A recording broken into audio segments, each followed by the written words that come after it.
They thought he was just another statistic, a man in the wrong place, with the wrong skin color, facing a judge known for ruining lives before breakfast. Judge Silas Hawthorne didn't just preside over his courtroom, he ruled it like a king, and he had decided the verdict the moment the defendant walked in. But Hawthorne made a fatal mistake. He thought he was crushing a helpless nobody.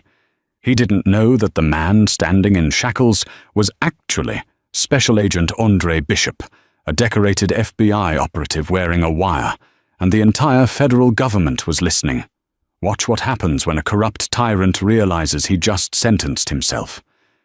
The air in courtroom 4B was stale, smelling of floor wax and old despair. It was the kind of room where hope went to suffocate. Andre Bishop sat at the defendant's table, his hands folded calmly on the scarred wood. To anyone looking, he was Andre Banks, a 30-year-old mechanic from the South Side, with a prior misdemeanor for loitering and a current charge of aggravated assault on a police officer and possession with intent to distribute. He wore a cheap, ill-fitting grey suit provided by the public defender's office. It was tight in the shoulders and short in the cuffs, designed to make him look small, poor, and defeated. But Andre wasn't small.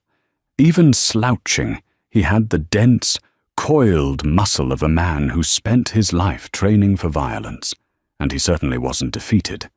Beneath the collar of the cheap suit, taped to the underside of his left clavicle, was a micro-transmitter no larger than a grain of rice. It was currently broadcasting an encrypted audio feed to a surveillance van parked 3 blocks away, manned by a tactical team from the FBI's Public Corruption Unit. "All rise," the bailiff barked, his voice bored but heavy with implied threat. The doors behind the bench swung open, and Judge Silas Hawthorne swept into the room. Hawthorne was a man who looked like he had been carved out of granite and resentment. He had a shock of silver hair, a face lined by years of scowling, and eyes that were cold, hard, and blue. He didn't look at the courtroom. He looked through it. He sat down, arranged his robes, and picked up a file, dropping it onto the bench with a heavy thud that echoed in the silence. "Docket number 44902, Hawthorne muttered, his voice a gravelly rasp that carried without a microphone. "State versus Andre Banks. Charges: assault on a law enforcement officer, resisting arrest, possession of a controlled substance. Are we ready to proceed?" District Attorney Clint Westwood stood up. Westwood was Hawthorne's favorite attack dog, a man with a slicked-back haircut and a smile that didn't reach his eyes. "The state is ready, Your Honor, and eager." "Defense?" Hawthorne didn't even look up. Sarah Jenkins, the public defender, stood up. She was young, barely 26, with dark circles under her eyes that spoke of too many cases and too little sleep. She was the only person in the room Andre actually felt sorry for. She was trying, but she was swimming with sharks. "Ready, Your Honor," Sarah said, her voice wavering slightly before she firmed it up.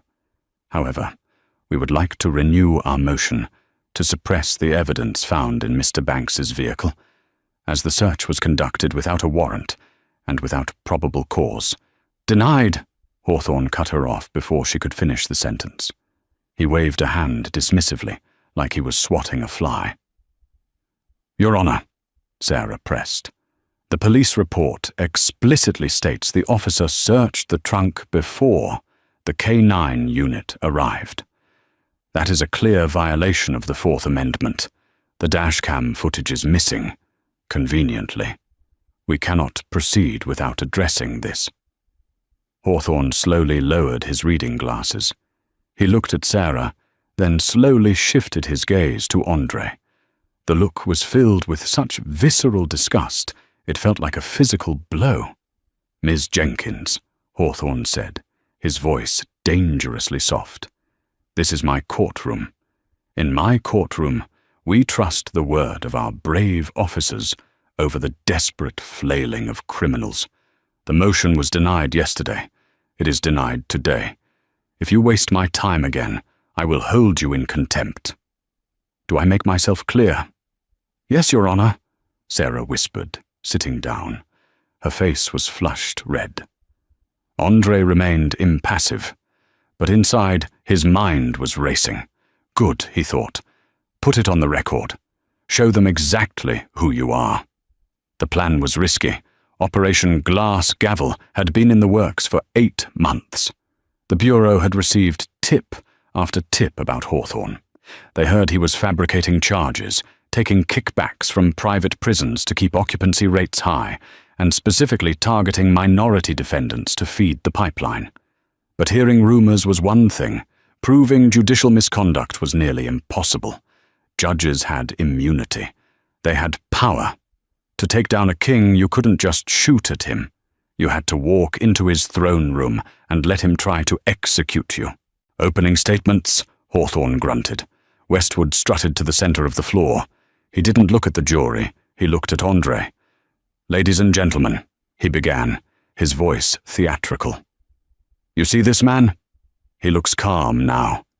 But on the night of November 14th, he was a monster. Officer O'Malley simply asked him for his license. And this man," he pointed a finger accusingly at Andre, "attacked a uniformed officer of the law. He had bags of heroin in his trunk. He is a danger to our streets, our children, and our way of life. We are going to prove it."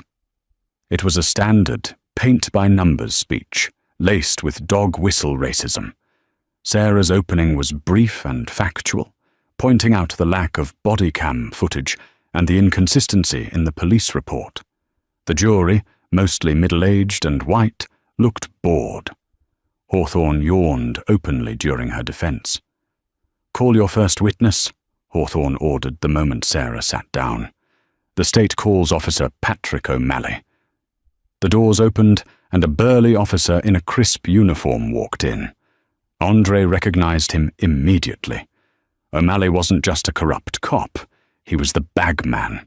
He was the one who collected the cash from the local dealers and funneled a percentage up the chain. Andre had watched him take an envelope of cash behind a bowling alley 3 weeks ago. O'Malley took the stand, placing his hand on the Bible. He swore to tell the truth. Andre almost laughed. "Officer," Westwood said, leaning on the podium, "tell us what happened that night." O'Malley adjusted his belt, looking the jury in the eye with practiced sincerity. "I pulled the defendant over for a broken tail light. When I approached the vehicle, I smelled marijuana. I asked him to step out. He became belligerent.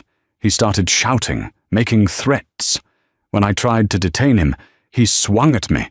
I had to subdue him for my own safety." "And the drugs?" "Found in the trunk. 50 bags of heroin." "Liar," Andre whispered, just loud enough for the defense table to hear. "Quiet," Hawthorne snapped, slamming his gavel. "One more outburst from you, boy, and I'll have you gagged." The word hung in the air. "Boy." Andre met the judge's eyes. He didn't blink. He didn't look away. He channeled every ounce of authority he held as a senior special agent, compressing it into a single piercing stare. For a split second, Hawthorne looked unsettled. He wasn't used to defendants looking back. He was used to fear. He was used to tears. He wasn't used to calculation. "Continue," Hawthorne said, shifting in his chair. As O'Malley continued his fabrication, Andre tapped his left index finger against his thigh in a rhythmic pattern. 1, 2, 1, 2, 3. It was a signal to the team outside. Phase 1 complete. The trap is set. The real show was about to begin. Cross-examination was a bloodbath. Sarah Jenkins tried her best. She really did. She stood up, her notes trembling slightly in her hand. "Officer O'Malley," she began, "you stated you smelled marijuana. But no marijuana was found in the car. Only heroin. How do you explain that?" O'Malley smirked. He looked at Judge Hawthorne, who gave a barely perceptible nod. "Must have smoked it all before I got there. O'Malley quipped. A few jurors chuckled. And the dash cam? Sarah pressed. You said it malfunctioned, but maintenance logs show it was working perfectly that morning. Objection, Westwood shouted. Speculation. Sustained, Hawthorne droned. Your Honor, this is documentary evidence, Sarah pleaded, holding up the maintenance log. I said sustained, Miss Jenkins, Hawthorne growled, leaning over the bench. Don't make me repeat myself. Move on. Every question Sarah asked was blocked. Every discrepancy she pointed out was waved away. It wasn't a trial, it was a ceremony, a ritual sacrifice. Andre watched the proceedings with a detached, clinical interest. He was memorizing names, faces, and reactions. By the afternoon recess, the atmosphere in the courtroom was suffocating. The jury had clearly already made up their minds.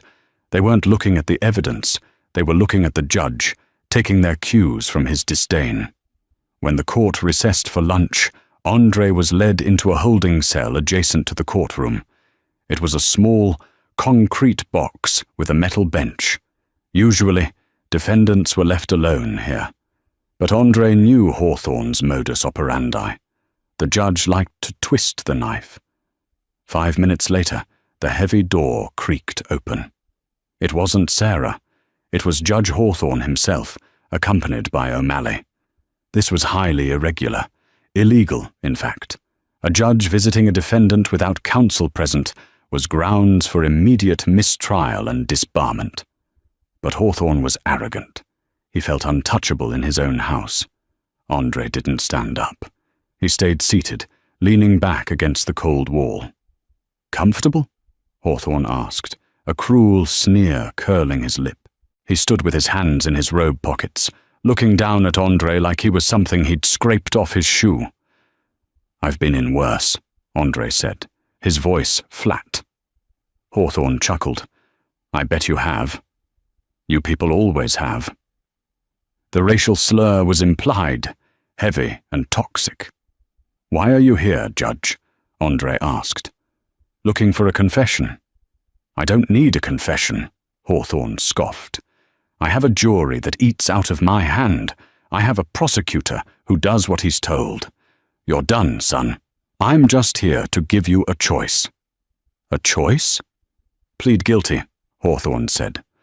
Right now, when we go back in, you tell your little girl of a lawyer to cut a deal. You take 10 years. If you make me sit through the rest of this trial, if you make me miss my tea time on Thursday, I will give you 25. I will bury you so deep the sunlight will forget your name. O'Malley leaned against the doorframe, picking his teeth. You should listen to him, kid. The judge is a generous man. Andre looked at O'Malley, then back at Hawthorne. You're fabricating evidence, Andre stated clearly. O'Malley planted those drugs. You know it. You're railroading me because you need to look tough on crime for the upcoming election. Hawthorne's face turned a shade of violent violet. He stepped closer, invading Andre's personal space. He lowered his voice to a hiss. I am the law in this county, Hawthorne spat. I decide what is true. I decide who is guilty.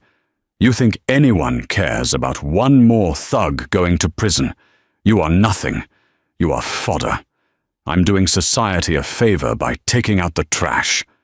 Andre's heart rate didn't spike, but his internal focus sharpened. Gotcha. So it doesn't matter that I'm innocent? Andre asked, baiting the final hook. Innocence is a luxury for people who can afford it, Hawthorne sneered. And you, boy, you can't afford the air you're breathing. 10 years or 25. Decide by the time the bailiff comes for you. Hawthorne spun on his heel, his robes swirling dramatically, and marched out. O'Malley winked at Andre before slamming the heavy steel door shut. Andre waited 3 seconds. Then he lifted his hand to his collar. Did you get that? He whispered. A voice crackled in his inner ear, crystal clear. It was Assistant Director Miller. Loud and clear, Agent Bishop. We have audio of the threat the coercion, and the admission of bias. We're scrubbing the audio now for clarity. It's beautiful. Is the tactical team in position? They're at the rear entrance. Marshals are standing by in the lobby. We're ready to move on your signal. Not yet, Andre said, staring at the steel door. Let him convict me. Let him say the words. I want him to feel the gavel hit the wood. I want him to think he's won. Roger that. Hold fast, Ty. We're watching. Andre leaned back and closed his eyes. He imagined Hawthorne's face. He imagined the look of smug satisfaction the judge would wear when he read the sentence. He felt a cold, hard resolve settling in his chest. This wasn't just about Hawthorne. This was for every person who had stood in this cell before him, broken and bullied by a system rigged by men like this. The door opened again. It was the bailiff. Let's go. Show's back on. Andre stood up. He straightened his cheap jacket. He walked out of the cell, head held high. Enjoy the show while it lasts, Your Honor, he thought. The curtain is about to fall. The afternoon session began with a suffocating heaviness. The air conditioner in courtroom 4B rattled and hummed, failing to cut through the humidity of the crowded room. District Attorney Clint Westwood rose for his closing argument. He didn't stay behind the podium. He walked the length of the jury box, making eye contact with every juror. He was a performer, and this was his monologue. Ladies and gentlemen, Westwood crooned, his voice dropping to a conspiratorial whisper. We live in a dangerous world. Chaos waits just outside our doors. It waits in the shadows. It waits in cars with broken taillights. He spun around and pointed a manicured finger at Andre. That man, he is the chaos. He is the reason you lock your doors at night. He is the reason you tell your children not to play outside after dark. Officer O'Malley is a hero. He put his life on the line to stop a predator. And what did the defense offer you? Conspiracy theories? Missing tapes? Desperation. Westwood slammed his hand on the railing. Do your duty. Send a message. Tell the criminals that this county belongs to the law-abiding, God-fearing citizens, not the thugs. He sat down to a smattering of nods from the jury. Sarah Jenkins stood up slowly. She looked exhausted. She knew the fix was in, but she had a duty to her client. The prosecution wants you to be afraid, Sarah said, her voice clear but lacking the theatrical boom of Westwood. Fear makes us blind. Fear makes us ignore the facts. The fact is, there is no video. The fact is, the drugs were found after an illegal search. The fact is, Officer O'Malley has had 6 excessive force complaints in the last 2 years. Objection, Westwood shouted. Prejudicial. Sustained, Judge Hawthorne barked. The jury will disregard that last statement. Ms. Jenkins, stick to the evidence presented in this trial, or sit down. Sarah swallowed hard. My client is a mechanic. He works hard. He has a family. There is 0 physical evidence linking him to those drugs other than the word of one man. Reasonable doubt is not a gift. It is a requirement. If you have any doubt, you must acquit. As she sat down, Judge Hawthorne didn't even wait for the bailiff to hand the file to the jury. You have your instructions, Hawthorne told the jury. The law is clear. Don't take all day. The jury filed out. Andre sat still, his heart rate steady. He checked his watch. 2:15 p.m. They won't be long, Andre whispered to Sarah. I'm sorry, Mr. Banks, Sarah said, her voice thick with emotion. I tried. This judge, he's impossible. We'll appeal. I promise you, we will appeal. Andre looked at her, really looked at her for the first time. She was good people. Honest. Don't worry, Sarah, Andre said, his voice dropping the rough cadence he'd affected for the last 2 days. The appeal won't be necessary. She looked at him, confused by the sudden change in his tone. "What do you mean?" Before he could answer, a buzzer sounded. "The jury has reached a verdict," the bailiff announced. It had been 14 minutes. Sarah gasped. "That's not possible. They couldn't have even picked a foreman yet." "They didn't need to," Andre said grimly. "They were told what to do." The jury filed back in. They didn't look at Andre. That was the tell. When a jury convicts, they never look at the defendant. Judge Hawthorne looked pleased. He actually smiled, a thin, reptilian stretching of his lips. "Mr. Foreman, have you reached a verdict?" A balding man in a plaid shirt stood up. "We have, Your Honor." "Publish the verdict."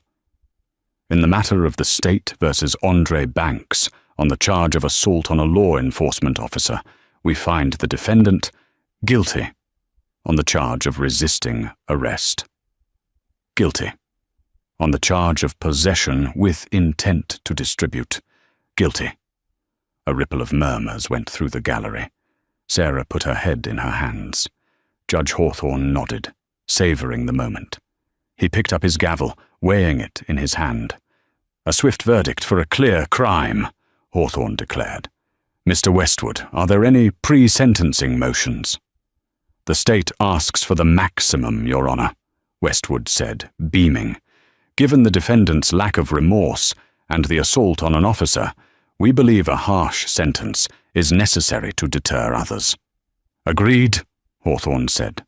"I see no reason to delay. I've heard the evidence. I've seen the defendant's demeanor. He is arrogant, violent, and unrepentant." Sarah shot up. "Your Honor, we are entitled to a sentencing hearing. We have character witnesses to call. You cannot sentence him immediately." "I can do whatever I please in my courtroom, Miss Jenkins," Hawthorne roared, his face flushing red. "Sit down, or I will have the bailiff remove you." Sarah froze, trembling with rage and helplessness. "Stand up, boy," Hawthorne ordered Andre. Andre stood. He didn't slouch. He didn't look down. He buttoned his jacket. "Andre Banks," Hawthorne intoned, his voice booming. "You are a cancer on this community. You come into my town, you poison our streets, and you attack the men who protect us. I have no sympathy for you. I am going to make an example of you." Hawthorne paused for effect, leaning over the bench to glare at Andre. "Do you have anything to say before I pass sentence? And make it quick. I have a dinner reservation." The courtroom went silent. Everyone watched the mechanic from the south side. Andre took a deep breath. He tapped his index finger against his thigh 3 times. Phase 2. "Go." "Yes," Andre said. His voice filled the room, resonant and commanding. It wasn't the voice of Andre Banks. "I do have something to say, but I'm afraid you're going to be late for dinner, Silas." The use of the judge's first name hit the room like a gunshot. Hawthorne blinked, stunned. "Excuse me? What did you just call me?" "I said," Andre continued, stepping away from the defense table and walking toward the center of the room, "that you have a serious problem, but it's not me." "Bailiff!" Hawthorne screamed. "Restrain him! Gag him!" The bailiff moved forward, reaching for his handcuffs. "Stand down!" Andre barked. The command was so authoritative, so filled with military-grade projection, that the bailiff instinctively froze. Andre reached into his jacket pocket. "He's got a gun!" Westwood shrieked, diving under his table. Andre didn't pull a gun. He pulled out a leather wallet, flipped it open, and held it high. The gold badge caught the courtroom lights, gleaming like a star. "Andre Bishop," he announced, his voice slicing through the chaos. "Senior Special Agent, Federal Bureau of Investigation." For 3 seconds, there was absolute silence. It was the kind of silence that happens after a bomb goes off, before the screaming starts. Judge Hawthorne stared at the gold badge. His mouth opened, but no sound came out. His brain was trying to process the impossibility of what he was seeing. The thug, the mechanic, the boy, was a Fed. This is a joke, Hawthorne stammered, his face turning a sickly shade of grey. This is contempt of court. You can't— I can, Andre interrupted, his voice cold steel. And I am. He touched his ear. Now. Crash. The double doors at the back of the courtroom didn't just open, they were kicked in. 6 men in full tactical gear, emblazoned with FBI in bold yellow letters, swarmed into the room. They were followed by 4 U.S. Marshals in suits. The tactical team fanned out with precision, weapons raised but pointed low. "Nobody move!" the lead agent shouted. "Federal agents, keep your hands visible." The courtroom erupted into panic. Jurors screamed and scrambled over seats. The court reporter knocked over her machine. Officer O'Malley, who had been leaning smugly against the wall, reached for his sidearm out of instinct. "Don't do it, O'Malley!" Andre shouted, spinning to face the corrupt cop. "Drop it or you die right there!" O'Malley froze. 3 red laser dots appeared on his chest. He slowly raised his hands, his face pale as a sheet. "On your knees!" a tactical agent screamed at O'Malley. "Hands on your head!" Andre turned back to the bench. Judge Hawthorne was gripping his gavel like a lifeline, his knuckles white. "What is the meaning of this?" Hawthorne screeched, trying to summon his vanishing authority. "I am a judge of the Superior Court. You have no jurisdiction here. I order you to arrest this man." "Your jurisdiction ended the moment you conspired to violate my civil rights," Andre said, walking calmly toward the bench. He stopped at the partition, looking up at the judge who had looked down on him for 2 days. "Silas Hawthorne," Andre announced, loud enough for the terrified jury to hear.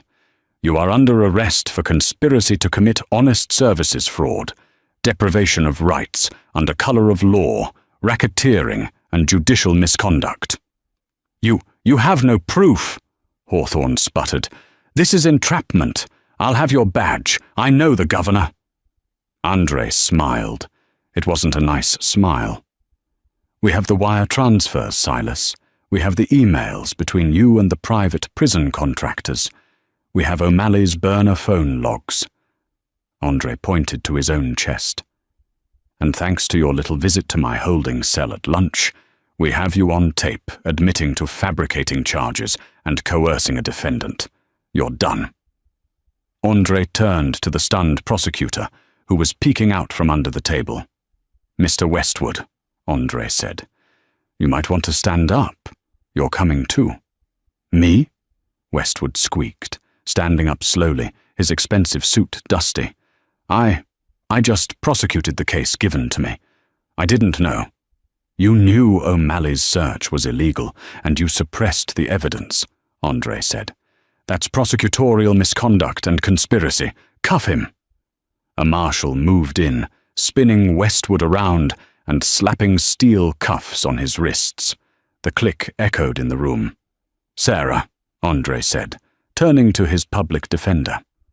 Sarah was standing by her table, her mouth wide open, tears of shock in her eyes. Are you really?"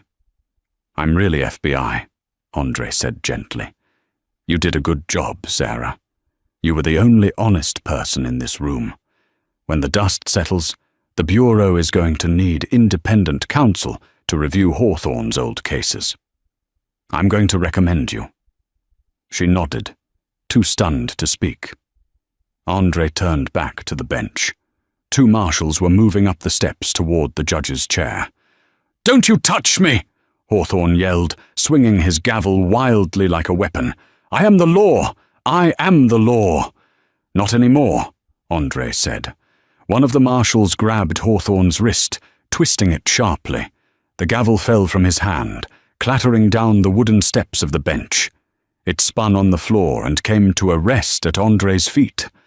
Andre looked down at the gavel. Then he looked up at Hawthorne, who was being hauled out of his high chair, his black robes bunching up around him, revealing his spindly legs.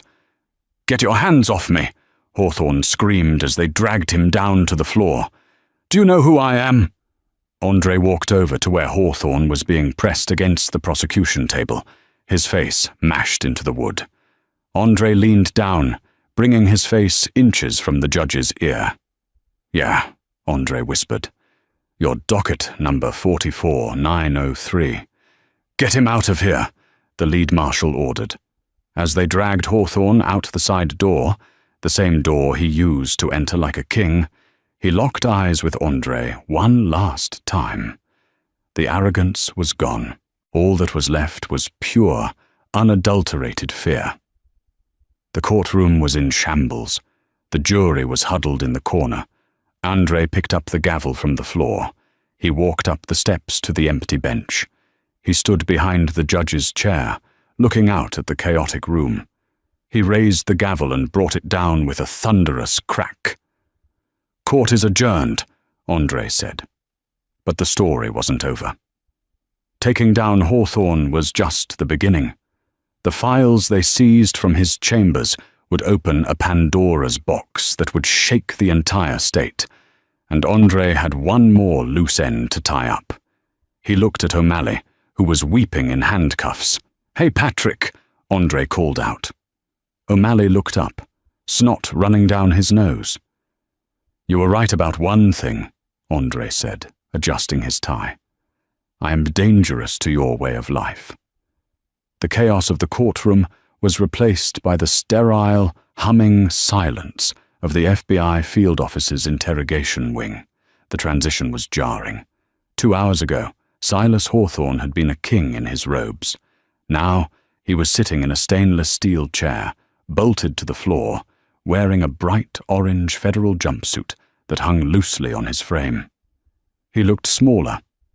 Without the elevated bench and the gavel, he was just an angry old man with bad posture. Andre stood behind the one-way glass, watching Hawthorne stare at the wall. Beside Andre stood Assistant Director Miller, holding a tablet thick with digital files.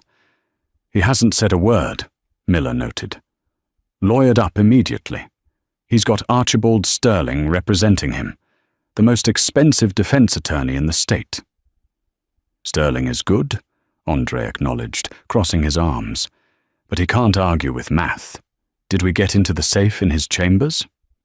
"We did," Miller said, swiping on the tablet. "Andre, it's worse than we thought. It's not just kickbacks. It's an assembly line." Miller handed the tablet to Andre. The screen displayed a spreadsheet found on an encrypted drive tape to the bottom of Hawthorne's desk drawer. It was titled Inventory.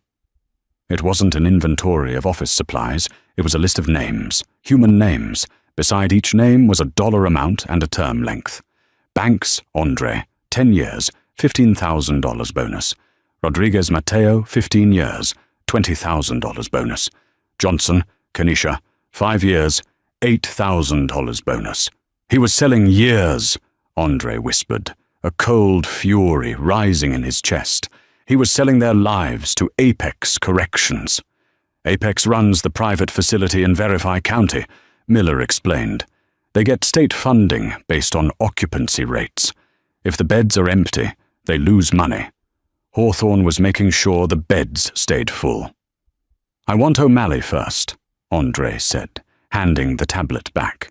"Hawthorne is the head, but O'Malley is the hands. And O'Malley is a coward."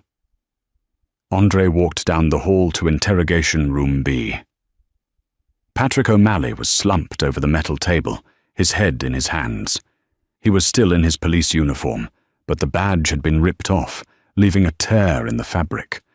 When the door opened, he jumped. Andre walked in, carrying 2 coffees. He set one down in front of O'Malley and sat opposite him. He didn't say anything for a long minute. He just watched the corrupt cop sweat. "I didn't know you were a Fed," O'Malley blurted out, his voice trembling. "I swear to God, Andre. Agent Bishop. If I knew, I never would have touched you." "I know," Andre said calmly. "That's the problem, Patrick. You only respect power. You thought I was weak. so you crushed me. Now you realize I'm strong, so you beg." Andre took a sip of his coffee. "You're looking at conspiracy to distribute narcotics, perjury, deprivation of rights, and assault. Federal time, Patrick. No parole. And you know what happens to cops in federal prison? They don't last long in general population." O'Malley went pale. "You can't put me in Gen Pop. They'll kill me." "Then give me something," Andre said, leaning forward. "Hawthorne is going down. That's a given. But he's got a high-priced lawyer who's going to drag this out for years. He'll try to pin it all on you. He'll say you were the rogue cop planting evidence, and he was just a judge trusting his officers." O'Malley's eyes widened. He realized Andre was right. That son of a Bahia, he would. He absolutely would. "So get ahead of it," Andre urged. "Tell me about the Blue Ledger." O'Malley froze. How do you know about that?" "We found the digital files," Andre bluffed. "But we need the physical book, the one Hawthorne keeps as insurance, the one with the signatures of everyone else involved. The mayor, the DA, the warden." O'Malley looked at the coffee, then at Andre. The fight went out of him. "It's not in his chambers," O'Malley whispered. "He's too smart for that. He keeps the physical ledger at his hunting cabin up in Blackwood Ridge, under the floorboards in the pantry. It's got everything. Dates, payments, names, even the bribes to the appellate court judges to deny appeals." Andre stood up. "You just saved your life, Patrick. We'll move you to protective custody." Andre exited the room and signaled Miller. "Get a warrant for the cabin in Blackwood Ridge, and get a chopper. I want to be there before Hawthorne's lawyer can make a phone call." "On it," Miller said. "But you might want to talk to your client first." Andre looked down the hall. Sarah Jenkins was sitting on a bench in the hallway, looking lost. She was holding a plastic cup of water, staring at the floor. Andre walked over to her. She looked up, her eyes red. "Agent Bishop," she said, stumbling over the new title. I don't know what to say. I feel like an idiot. I was explaining the Fourth Amendment to a senior FBI agent." Andre smiled gently, sitting next to her. "You were explaining the Fourth Amendment to a judge who didn't care. Sarah, you were the only thing in that courtroom that was real. We chose that courtroom specifically because we knew Hawthorne would assign a public defender he thought he could bully. He underestimated you. He didn't listen to a word I said," she said bitterly. "No," Andre corrected. "But I did. And because you fought so hard, the record shows his bias perfectly. You helped us nail him. But I need your help one more time." "Me? What can I do?" "We found a list of victims," Andre said, his face hardening. "Hundreds of them. People Hawthorne sent away on fake charges. We're going to seize the evidence to clear them. But we need someone to coordinate the legal challenges. We need someone who knows these cases, someone who cares. I can get the Department of Justice to deputize you as a special independent counsel. You can lead the task force to exonerate them." Sarah stared at him. This was the chance of a lifetime, a chance to actually fix the broken system she battled every day. I would be honored," she whispered. "Good," Andre said, standing up, "because the hard part is just starting. We're going to the cabin." The raid on Blackwood Ridge was swift and surgical. The FBI hostage rescue team, HRT, descended from helicopters, securing the perimeter of the luxury cabin nestled deep in the pines. It was a lavish estate, far too expensive for a public servant's salary, living proof of Hawthorne's corruption. Andre kicked open the pantry door. With a crowbar, he pried up the loose floorboards O'Malley had described. There it was, a thick, leather-bound ledger. Andre opened it. It was a handwritten account of 10 years of judicial tyranny. It listed payouts from Apex Corp, totaling over $4 million. It listed campaign donations from the district attorney. It even listed vacation gifts from the police chief. "Jackpot," Andre said into his radio. But as they were securing the evidence, Andre's phone buzzed. It was Miller. "Andre, we have a problem. Hawthorne's lawyer, Sterling, just held a press conference. He's claiming the FBI planted the evidence. He's spinning this as federal overreach against a tough-on-crime judge. And he's mobilized a protest." "A protest?" "Yeah. Supporters of Hawthorne. They're surrounding the field office. And worse, we just got intel that someone at the Apex Corrections facility is trying to purge their servers before we can serve the warrant." "They're deleting the other side of the transaction," Andre realized. "If they wipe the servers, we have Hawthorne's ledger. But we can't prove the money came from Apex. We need the bank transfers from their end. The cyber team is trying to hack in, but they're pulling the plugs physically. They're shredding documents." "I'm on my way," Andre said. "Divert the chopper. We're going to the prison." The Apex Corrections facility was a fortress of concrete and razor wire, located 20 miles outside the city. When the FBI helicopter swooped low over the yard, Andre could see smoke rising from the administration building. "They're burning it!" Andre yelled over the rotor noise. "Set us down in the yard, now!" "Sir, that's a hot zone," the pilot protested. "Do it!" The helicopter touched down in the center of the prison yard, kicking up a storm of dust. Prisoners who were out for recreation time froze, watching in awe as armed federal agents poured out of the bird.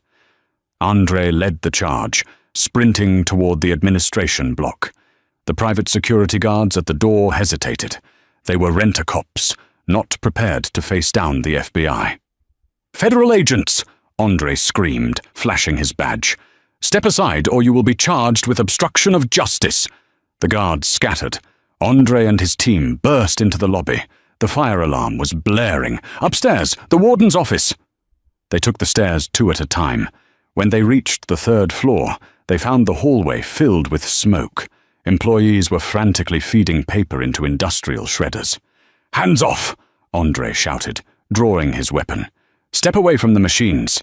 In the warden's office, a man named William Sterling, no relation to the lawyer, but equally corrupt, was smashing a hard drive with a hammer. Andre tackled him. The hammer skittered across the floor. "It's over, Warden," Andre grunted, pinning the man to the plush carpet. "You can't prove anything," the warden spat, blood trickling from his nose. "It's all gone." Andre looked at the smashed hard drive. Then he looked at the computer monitor. The warden had been panicked. He had smashed the local backup drive, but the screen showed a progress bar. Cloud sync. 99%. He hadn't disconnected the internet. Andre smiled. He reached up and pulled the warden's hands behind his back. "You tech-illiterate fool! You just uploaded your confession to the cloud." The fallout was nuclear. With the ledger from the cabin and the server data from the prison, the conspiracy was laid bare. It wasn't just Hawthorne. It was a ring of 7 judges across the state, the district attorney, the police chief, and the entire board of directors of Apex Corrections. The news broke the next morning. The video of Andre revealing his badge in court had been leaked, likely by Sarah Jenkins, though she would never admit it. It went viral instantly. Millions of views. The headline, "Judge Traps FBI Agent, Gets Trapped Back," was everywhere. Andre sat in the FBI office, watching the TV. CNN. "The sheer scale of the corruption is unprecedented. Dubbed the cash for convictions scandal, it has already led to the immediate suspension of Judge Silas Hawthorne." Fox News. "A shocking betrayal of public trust. The FBI's Operation Glass Gavel has exposed a rot at the heart of the judicial system." Sarah Jenkins walked in. She was carrying a stack of files 3 feet high. "Ready to get to work?" she asked. "What is that?" Andre asked. "Batch 1, she said, dropping the heavy pile on the desk. "These are the first 50 cases we've identified for immediate dismissal. I need your signature on the affidavits." Andre picked up the first file. It was a young man named Marcus Cole, sentenced to 15 years for a robbery he didn't commit, just so Hawthorne could get a $10,000 bonus. Andre uncapped his pen. "But before we start," Sarah said, "you have a visitor." "I don't want any press, Sarah." "It's not press," she said softly. "It's Hawthorne." "Hawthorne? He's in federal holding. He requested a meet. He says he wants to cut a deal." Andre laughed. It was a dry, humorless sound. "A deal?" He stood up. "Let's go see what the king has to say now that he's lost his crown." The holding cell was identical to the one Andre had been in just days ago. The karma was poetic. Judge Hawthorne sat on the metal bench. He looked aged, his silver hair messy, his eyes bloodshot. He had been stripped of his dignity. When Andre walked in, Hawthorne didn't stand. He didn't sneer. He looked up with trembling lips. "Agent Bishop," Hawthorne said, his voice cracking. "Please, I can give you the governor. I can give you the senators who took money from Apex. I have names." Andre leaned against the wall, looking down at him. "We have the ledger, Silas. We don't need your names. We have them all." "I'm an old man," Hawthorne pleaded, tears actually forming in his eyes. "I can't do time. Not in there. They'll kill me. Please. House arrest. I'll cooperate. I'll do anything." Andre looked at him. He remembered the way Hawthorne had looked at him in the courtroom. "You are fodder. I'm taking out the trash." "You know," Andre said quietly, "I met a kid in the prison yard yesterday, 18 years old. You sent him there 3 years ago for possession of a joint. He's been beaten, stabbed, and traumatized. He was a kid, Silas." Hawthorne sobbed. I was under pressure. The system—" "You are the system," Andre cut him off. "Or you were." Andre turned to the door. "Wait!" Hawthorne screamed. "What are you going to do?" Andre paused with his hand on the door handle. He looked back over his shoulder. "I'm going to do exactly what you would have done," Andre said. "I'm going to let the law take its course. And Silas? Yes? I hope the judge you get is exactly like you." Andre walked out, the heavy steel door slamming shut with a finality that echoed like a gunshot. 6 months later, courtroom 4B looked exactly the same, yet entirely different. The stale smell of despair was gone, replaced by the electric tension of a reckoning long overdue. This time, the gallery wasn't filled with bored retirees or terrified families. It was packed with reporters, FBI agents, and the families of the victims Silas Hawthorne had wrongly imprisoned. And in the defendant's chair, wearing the same orange jumpsuit he had tried to avoid, sat Silas Hawthorne. He looked like a ghost of the man he once was. His skin was sallow, his hair thin and unkempt. The arrogance that had fueled him for decades had evaporated, leaving behind a hollow shell of fear. Presiding over the case was federal judge Evelyn Moore, a woman known for her intellect and her absolute refusal to tolerate corruption. She didn't shout. She didn't posture. She simply read the facts. "Silas Hawthorne," Judge Moore said, her voice calm but piercing. "You were entrusted with the most sacred power a society can give, the power to judge. You turned that power into a commodity. You sold human lives for profit. You treated the Constitution as a suggestion and your oath as a lie." Hawthorne's lawyer, Archibald Sterling, had tried everything.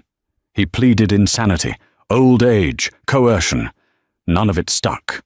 The blue ledger and the cloud data were irrefutable. "Please, Your Honor," Hawthorne rasped, standing up shakily. I am 70 years old. A prison sentence is a death sentence. Judge Moore looked at him over her spectacles. You didn't show mercy to 18-year-old Marcus Cole when you sentenced him to 15 years for a crime he didn't commit, just to secure a bonus for your retirement fund. You didn't show mercy to the single mothers you separated from their children. Why should the court show mercy to you? The silence in the room was absolute. Andre Bishop stood in the back, arms crossed, watching the finale of the play he had written. On the count of racketeering, Judge Moore read, I sentence you to 20 years. On the count of deprivation of rights under color of law, 20 years. On the count of wire fraud, 20 years. She paused, letting the numbers sink in. These sentences are to run consecutively. You are hereby remanded to the custody of the Federal Bureau of Prisons to serve a total of 60 years without the possibility of parole. You will be housed at the Supermax facility in Florence, Colorado. Hawthorne's knees buckled. He collapsed back into his chair, burying his face in his hands. 60 years. He would die in a concrete box. Get him out of my sight, Judge Moore ordered. As the marshals hauled Hawthorne away, he looked up and scanned the back of the room. He locked eyes with Andre. Andre didn't smile. He didn't gloat. He simply nodded once. Checkmate. Hawthorne was dragged out the side door, his weeping echoing in the hallway until the heavy doors slammed shut. 2 hours later, Andre stood outside the county jail. The sun was setting, casting long, golden shadows across the pavement. A large iron gate slid open. A bus idled in the driveway. But this wasn't a bus taking people to prison. It was bringing them home. The doors opened, and the first man stepped off. It was Marcus Cole. He looked thinner, tired, but he was smiling. He took a deep breath of free air, looking up at the sky as if he'd never seen it before. His mother ran from the parking lot, screaming his name, and collapsed into his arms. Then came others. Men and women, young and old, the victims of the Hawthorne Apex conspiracy. One by one, they stepped off the bus, reclaiming the lives that had been stolen from them. Sarah Jenkins stood next to Andre. She had been appointed lead counsel for the exoneration task force. She looked exhausted, but for the first time since Andre met her. She looked happy. 34 people released today, Sarah said softly. Another 100 hearings scheduled for next week. We're clearing the board, Andre. You did good work, Sarah, Andre said. Real work. It feels strange, she admitted. We won, but Hawthorne destroyed so much before we stopped him. Was it enough? Andre watched a father lift his young daughter into the air, tears streaming down his face. Justice isn't about fixing the past, Andre said, putting his sunglasses on. It's about making sure the future has a fighting chance. Today, it was enough. He turned to walk away, heading toward his black government SUV. Where do you go now? Sarah called out. Back to DC? Andre paused and opened the car door. Wherever the next bully is, he said. The Bureau has a long list. He climbed in. The engine roared to life, and Special Agent Andre Bishop drove away into the twilight. Behind him, the sound of weeping had been replaced by the sound of laughter and reunion. The glass gavel had shattered, but justice, true justice, was finally solid as a rock. And that is the story of how Judge Silas Hawthorne went from the highest seat in the county to a federal prison cell. He thought he was untouchable, a king in his own castle, but he forgot the most important rule of power. The higher you climb, the harder you fall. He tried to crush an innocent man, never suspecting that he was actually handing the keys to his own destruction to the FBI. Justice was served, not just for Andre, but for every innocent person Hawthorne sold out for a paycheck. It's a brutal reminder that karma doesn't have a deadline. It arrives exactly when it's meant to. If you enjoyed this story of high-stakes revenge and instant karma, please smash that like button. It really helps the channel. Don't forget to subscribe and hit the bell notification so you never miss a story. Share this video with a friend who loves seeing corrupt bullies get what they deserve. Thanks for watching, and I'll see you in the next one.